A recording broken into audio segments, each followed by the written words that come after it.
You're traveling into what seems like another dimension. A dimension of big hair, a dimension of populated malls, a dimension of great music. You're moving into a land of prima donnas and regular Madonnas. You've just crossed over into the 1980s. Yes, everyone's favorite John Hughes love triangle teen romance movie starring Molly Ringwald. No, not that one. We're talking about Pretty in Pink, the slightly less popular but still largely successful 1986 film. Even though this movie isn't talked about quite as much as some other John Hughes movies like Ferris Bueller's Day Off or The Breakfast Club, it's still a pretty alright movie, and has endured in the hearts of audiences long enough that it even got a video game adaptation in 2009. But we'll get to that in a minute. But first let's talk about the movie, which dares to ask a very 1980s controversial question. Can a rich person and a poor person date?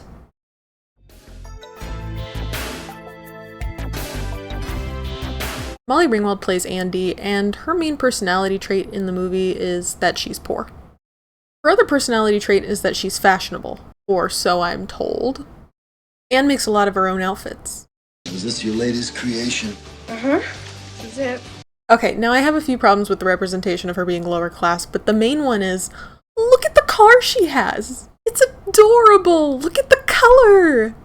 But according to my research from first-hand 1980s sources, this is because it was an old car, and the 80s was all about new, brand new, shiny. Plus there's some Hollywood logic at play where they're so far removed from the realm of reality that this is what they think poverty looks like, but I digress. But in fairness, her dad is kind of a deadbeat since her mom left a few years back. He doesn't work and he won't get a job, which is a major sore point throughout the whole movie. I want you to take a shower, and I want you to get dressed. There are clothes right there, and then I want you to go see the woman about the job, okay?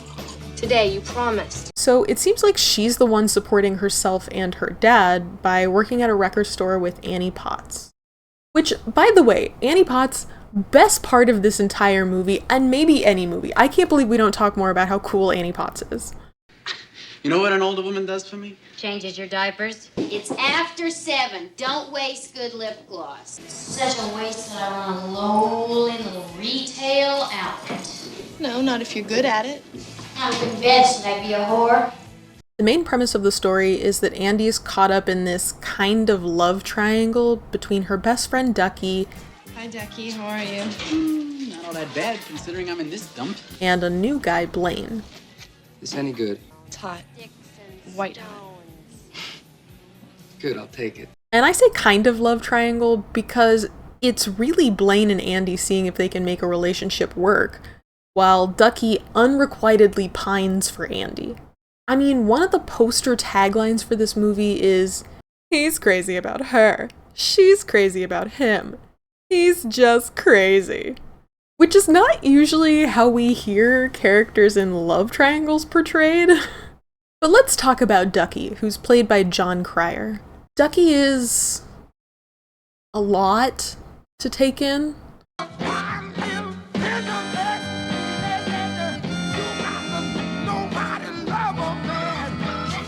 I'll be honest, I hate the character of Dokie. I'm sorry. I just found nothing he did to be likable, even in an adorkable sense.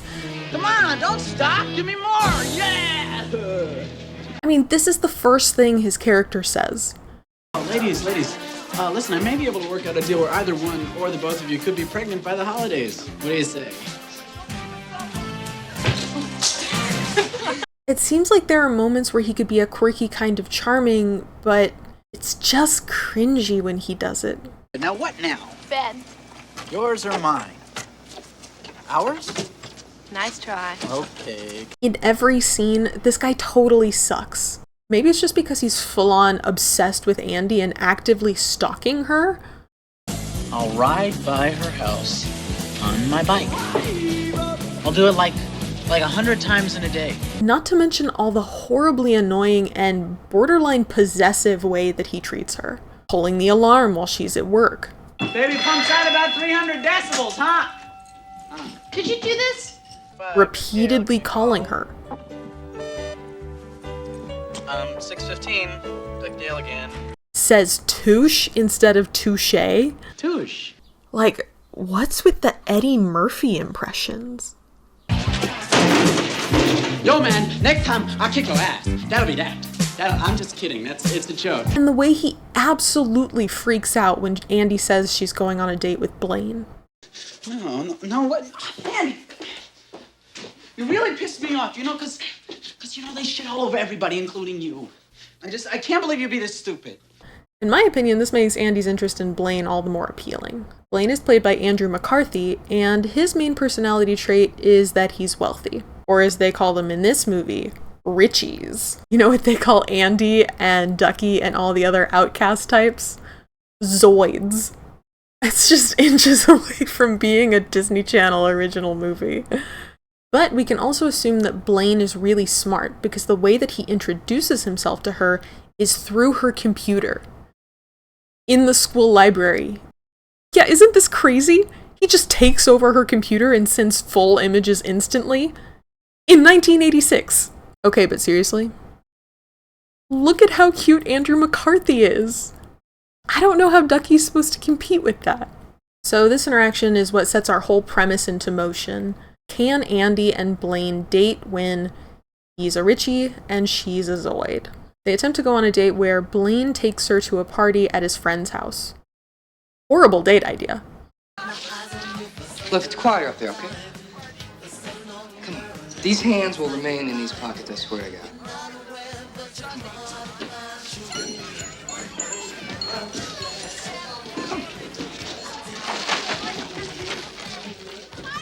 Look at me here. Come on. I'm utterly defenseless. And utterly foolish. Come on. Where Blaine's best friend James Spader is a real sexy jerk to her. Hey, this is Steph's party, Blaine. Don't tell me what to do. Steph? I mean, you shouldn't be allowed to invite just anybody. They're kind of jerks when they drink, huh? So they leave, and they try to go to the place where Andy usually hangs out, a club called Cats. A better, but still not good date idea. Where Ducky is there. He has a whole meltdown. Philip F. Dale to you, someone. Would you like us to leave? Yes, very perceptive. Fine. And look at the manners on this guy. This was a treat. Really, thanks a million. You're a great couple of kids. Roll. Andy! Yo!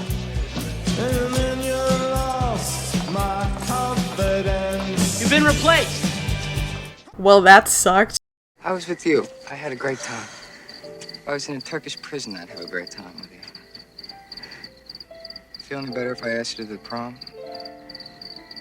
'Cause it's just not a high school movie without the prom. But then they kiss, which is great. I love when a movie doesn't make us wait until the very end to get a kiss. They go out again, and there are two people who are really unhappy about this. Poor pick-me Ducky and sexy jerk James Spader. Ducky completely flips out when he finds out they're dating, and basically threatens to end their whole friendship over it. So when you get your heart splattered all over hell and you're feeling really low and dirty, don't look to me to help pump you back up, cause maybe for the first time in your life I won't be there. And then James Spader does the same thing to Blaine. All right, Blaine, if you want your little piece of low-grade ass, fine, take it, but if you do, you're not gonna have a friend. Is that right? Yeah, that's right.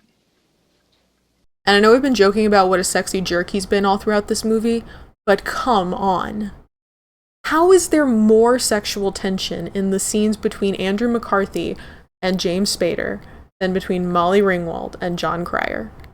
As a sidebar, the real reason that James Spader is being a real jerk this whole time is because even though he is sexy, Andy refuses to sleep with him because she's too good for him. I've been out with a lot of girls at this school. I don't see what makes you so different. I have some taste. You're a bitch. Unfortunately, though, his words really bother Blaine, so he stops calling her and tries to back out of taking her to the prom, which Andy is now the one having quite the freak out. A month ago, I asked somebody else and I forgot. You're a liar! You're a filthy fucking no-go liar! You didn't have the guts to tell me the truth! Just say it! I'm not lying. Tell me! What? Tell me! What do you want to hear? Just tell me! What? You're ashamed to be seen with No, me! I am You're not. ashamed I to am go not. out with me! But then Andy decides, okay, I'll go to prom by myself then. So she borrows Annie Potts' prom dress, But also her dad buys her a prom dress, and they have a whole heartfelt conversation about how her mom left and her dad needs to get over it. Why can't you just realize that she's gone and she's not going to come back? Which, I don't know, it didn't super feel like the time for that, Andy, but I get it, you're going through a lot of rejection right now. But then she takes these two gifts and amalgams them into this. Oh my God, look at you. First of all, sweetie, baby, honey, that is the style you ended up in? For someone who's been described as a fashion girly this whole time, how did you end up in this polka dot pink poncho? The top part's kind of cute, but the rest is not worth destroying 2 dresses for. Two dresses! You took 2 fully functional garments and made them into one ugly one. And most importantly, did you tell Annie Potts you were going to destroy her dress? You asked to borrow it. I love this dress. It's a great dress. It's just such a huge letdown for this big moment. Just want to let them know that they didn't break me.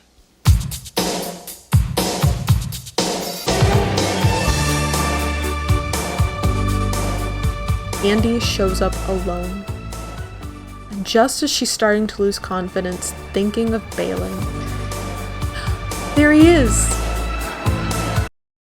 It's just Dokie. Wearing what today, in 2025, this is what the coolest guy at prom is wearing. Same haircut and everything. Maybe I'm wrong about Dokie and he was just ahead of his time. Yes, okay, it's sweet that he knew she was coming alone and still came to support her even after their big fight. That's true. But when you see them go in, see the way Andy and Blaine look at each other, how could you not root for them? To stick it to the system and follow their hearts? Even Dokie agrees. If you don't go to him now, I'm never going to take you to another prom ever again, you hear me? I mean, this is an incredibly romantic moment, and you're ruining it for me.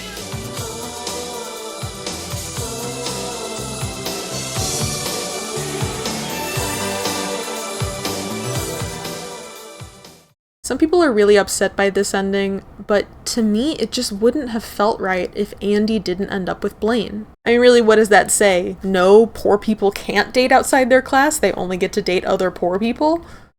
And for most of the movie, Blaine is so sweet. I'm sorry, what can I say? I made a mistake.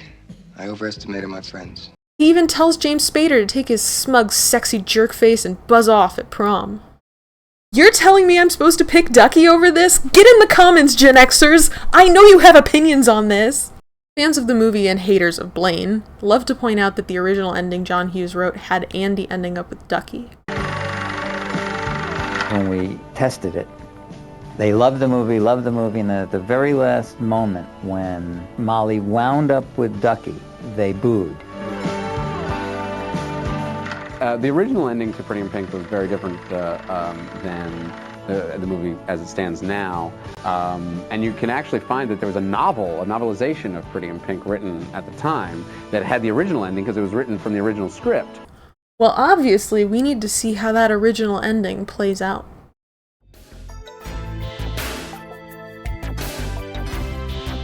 The movie novelization for Pretty in Pink was written before the script changes occurred that changed the ending of the movie. The original ending is what happens in this book, whereas the ending was changed to better suit audience reception to the Blaine ending. But this novelization ends with Andy ending up with Dokie. So we're going to compare and see what else is different in this book that led us to an ending with Dokie rather than Blaine. A lot of the scenes and dialogue in the book go through some rearranging. Nothing seems to be exactly verbatim in the book as it is in the movie, which is fine. It really only bothers me when they PG the lines. Like Annie Potts' great line about being a whore. Not if you're good at it. How good bed should I be a whore?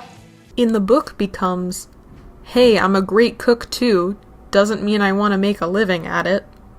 It also gives us additional context and backstories. So the book opens with Andy dreaming about her mom being there for her. Her mom is mentioned periodically in the book, and there's one line in here that I think is really poignant on the whole situation. The picture was torn. Long ago it had been torn in half so that only the pretty girl remained. All that was visible of her date was the pale, awkward hand at her waist. Andy figured it was the girl in the prom gown who'd ripped the photograph in half. Of course, she didn't know for sure. She hadn't found the photograph until after her mother had walked out, so she never had the chance to ask. But Andy knew the girl was good at getting rid of things she didn't need or want, trimming from her life, as she had from the photograph, what no longer mattered to her. And then Chapter 4 has the whole scene of her mother leaving. First, Andy's mother had walked out. Andy had been 13 years old. She'd come home from school and found a note on the kitchen table. Catherine Walsh had written it on the back of a brown paper bag. 4 words. I hope you're satisfied. Which also includes a whole scene where Ducky comes to the rescue, which is a big thing that this book does a lot more than in the movie. In the book, there's very clearly an implicated chemistry between Andy and Ducky. For example, the scene of them in the hall at the very beginning. Movie Andy seems really embarrassed and almost repulsed by Ducky, whereas in the book it really reads as quite a warm friendship. And I think the biggest reason for this change isn't because Ducky is a better character or less obnoxious. It's actually because of Andy. I mean, once they cast John and we started working together, I thought there's no way that this ending is going to work. With John, not to say that John isn't cute, not to say that he isn't adorable, because he clearly is. I just didn't have that chemistry with him myself. They make Andy seem like an outcast, seem like a Zoid, a girl who would sneak a cigarette during gym class. I mean, just listen to the difference in these scenes. They were outside in their gym uniforms, sitting with their backs to the wall and smoking. Jenna handed Andy the cigarette she had cupped in her palm. So then what are you gonna do? You gonna study? She asked. Andy took the cigarette and stole a quick puff. Maybe, she said, handing it back. What are you gonna do?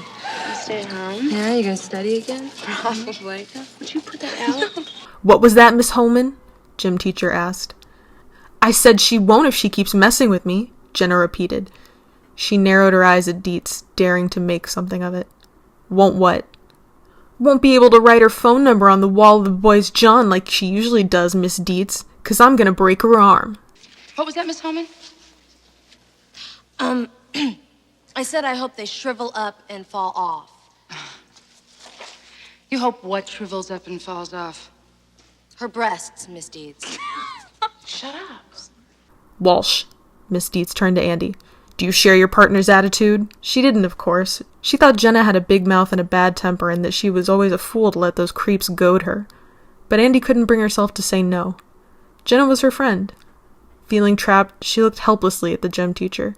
To her relief, Miss Dietz gave her an accepting smile. So, do you share your partner's attitude? No, I don't. Andy couldn't take it any longer. With wary resignation, she raised her hand. Miss Dietz, she said, I don't share Jenna's attitude exactly. I think it would be a great loss to the school if they were prevented from writing their names on the wall of the boys' John. Excuse me, Miss Deeds. You've only got a couple of months left. You're doing extremely well in your courses. Why are you in here now? I mean, are we supposed to watch the movie and think that straight-edge, gorgeous Molly Ringwald is an outcast just because her car is old? Just because she makes her own clothes? Even though the consensus is that she's very fashionable? Andy just seems like she's ever so slightly above Ducky all throughout the whole movie.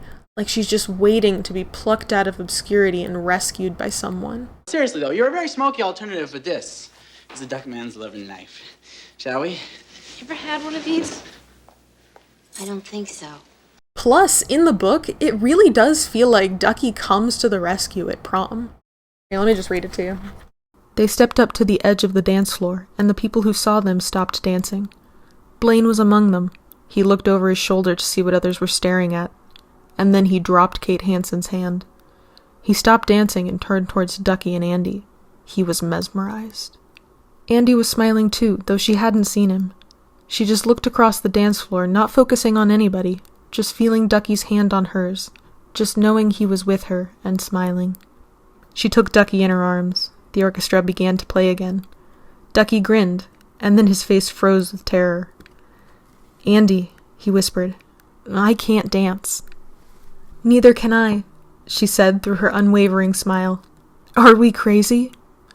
Completely. She took a deep breath and began to move to the music. Ducky followed clumsily. A few steps, and they began to loosen up. A few steps, and they were dancing without shame or concern for what anybody thought. Blaine wasn't grinning. He was smiling. And so were Andy Walsh and Ducky Dale. They held each other as the couples around them began to dance again. They held each other and smiled. They danced around and around, smiling at each other, then laughing, dancing around and around and around, until they were one. One whirling, smiling, laughing blur of pink. Personally, I don't truly love either ending. I kind of wish this was more of a self-empowerment rather than a love story kind of movie.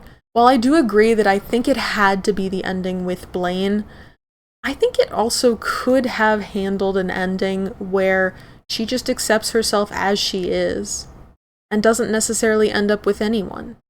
But it's the 1980s, so that's way too avant-garde for this. So that means we've got one ending for the book, one ending for the movie. Then what ending did the video game go with?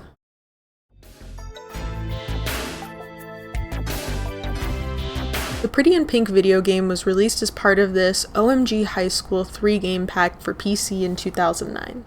It's a pretty standard hidden object style game with animated cutscenes of the movie between each puzzle. And the cutscenes are pretty well done. I mean, they go pretty much quote for quote with the movie. I don't think it makes a difference. I mean, it's material. Really, my only problem is with how weird the stylizations of the characters are. Like, number one, why would you not give Andy red hair? That's like half of Molly Ringwald's whole trademark brand is her hair, and you made it this dusty brown color? Why? Were you not allowed to use her likeness? But honestly, this might be even worse. Who is that? You're telling me that's supposed to be Ducky? This guy who looks like a sad version of Boy George? Now, I'll give them the James Spader is pretty on point. They really captured his sexy jerk essence. But why did they make Andrew McCarthy look like a mountain lion? There's really not much to say about most of the actual gameplay part of the game. It's a movie cutscene, then some tangentially related hidden object gameplay. Over and over again. There are a couple of other puzzle types thrown in, like some matching games, spot the difference, basic logic puzzles, and some actual jigsaw puzzles, which were kind of cute because it would be like, help Ducky get a clearer image of what's going on between Andy and Blaine, as if he's literally piecing it together. It also does this reverse hidden object thing that I haven't seen much of before, where you put objects back into the correct place, which was kind of interesting. Overall, I thought it did a pretty cute job of interjecting gameplay into the story, like when Blaine takes her home after their date and asks her to prom. It goes, "Could this be love?" And you find a bunch of hidden hearts. But then after they go through their fight, you have to put all the hearts back. But the real selling point to this game comes twofold with the ending. One, you get to design Andy's dress at the end, which I loved, because it felt like we got to redeem Andy's pink polka dot poncho, and also deeply fulfilled the part of me that grew up on fashion designer flash games. Although for some reason mine aired out and the dress did not turn out as I designed. It's disappointing, especially because it's in all of the scenes from here on out. Maybe that's what happened to Andy in the movie! And two, this is a choose-your-own-adventure ending. All throughout the whole game, there were tiny sports cars and itty-bitty ducks hidden in the levels, and if you clicked more of a certain one, that would determine who Andy would end up with. Isn't that so fun? So the real question is, do you pick the original ending we see in the novel where she gets with Ducky? Or do you keep the movie's Prince Charming ending with Blaine? As for me, I'll take a more modern ending, which is pausing the game so I can see sexy James Spader make an face, and exiting the game so I don't have to see any ending at all.